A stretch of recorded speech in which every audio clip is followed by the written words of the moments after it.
just love the silence. I love the no one around.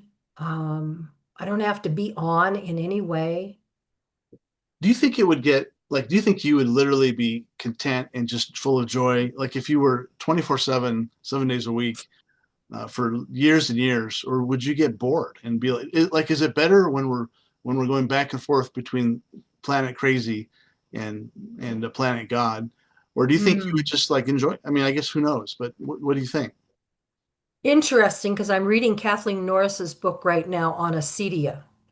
Hmm. So, of course, that's an old word, and it's been redefined a bazillion times. She is a Benedictine Oblate, and so she's attached to a group of people who are monastic. Anyway, she talks about how the monastic communities, there is boredom. There Hmm. is boredom. It's tedious. You're doing the same, especially for some of the more strict ones, the Carthusians, the where they are silent all the time. But she also makes a great point about boredom and saying how that's not necessarily bad. We Hmm. think it's bad, but it's not necessarily bad. A lot of things happen during boredom. And I remember as a child, I spent hours. I would just sit on the swing set and rock back and forth, or sit on a bike or a trike and just, you know, gaze and, and dream. And I think I just let my mind wander. But I think So you've always been a contemplative, it sounds like. I've always been an introvert and somewhat of a contemplative, and I would say that that's boredom isn't always a bad thing. It's so counter to our production oriented culture. Absolutely. And Yeah, maybe that's why I like retreats so much is that there's no pressure. There's no laundry, there's no yeah. children, there's no husband, there's no church, there's nobody's asking for anything from me. No house to clean, No house to clean, no no dishes to meals do. to cook. Yeah. Yeah. And so the only person that's asking me of anything, if we can say it that way, is the Lord. And he just wants to hang out. And sometimes sometimes I bring all this material and I'll be reading or I'll be journaling. And then there's just moments where there's a bench right outside the Hermitage that I just sit at. And I'm so at peace there. It is truly my happy place. I mean, Mhm. it's like, oh, could this be heaven? I'd be all about it. Yeah, You know? yeah, yeah. Thicker overlap of heaven and earth in Yes. certain Yes. places, and yeah, the whole concept of retreat is it does seem like lay everything down and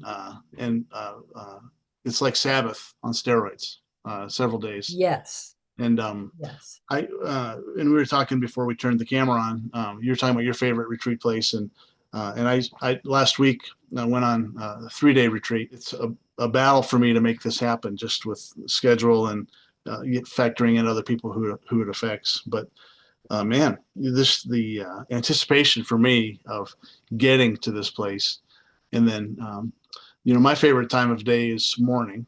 Typically, I'm up a little before 6 ish, and I got a couple hours of just me and the Lord and quiet, and I spend a lot of time with my journal and different readings, and practicing because of this class we're doing at church, emotionally healthy spirituality, practicing daily office.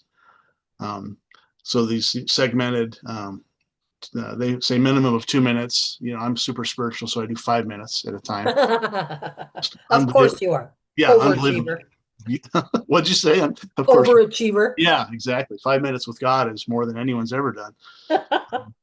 But yeah, and so for me, this 3 day retreat was like a three day quiet time or a 3 day Yes. daily office, and just no pressure, and one like you said, wandering the grounds. And you found and this is the one I went to is a Jesuit Catholic uh, retreat center in Sedalia, right up against the mountains. And you were talking about a Catholic retreat center you've done uh, kind of near Woodland Park. So, what is it about the Catholics that they're so much better at this than the rest of us? Well, they've had a lot more practice, for one thing. They've been doing this since the early days. And I think they've, in some ways, I mean, you could look at it and say, well, they've perfected it, but we're never, there's always some downsides. I also think what the Catholics bring is the sacramental life. Hmm. And of course, we talked before the recording started and was talking about the Reformation and how we've thrown so much out with the Yeah. bathwater.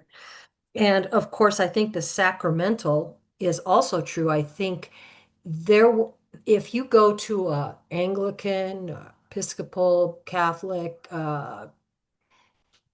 even Orthodox, there are certain things that they do and they have great meaning. Now, can this Hmm. become ritual and become, you know, Dead. dead? Yeah. Yes. But isn't that part of the discipline is Yeah. to keep it alive? Yeah. And I think when we threw all that out, Yeah. I think we lost it. We lost some richness and we lost opportunities for God to become real and the presence to envelop us during communion. I mean, Hmm. you don't have to go down the road of, transubstantiation or consubstantiation or any of those. It is still, it doesn't have to just be a symbol. It can actually be Yeah. a moment where God is feeding you with his blood and his bread, Yeah. his body. And so, it's all those things that we've kind of taken away. I think of confirmation, even for the kids.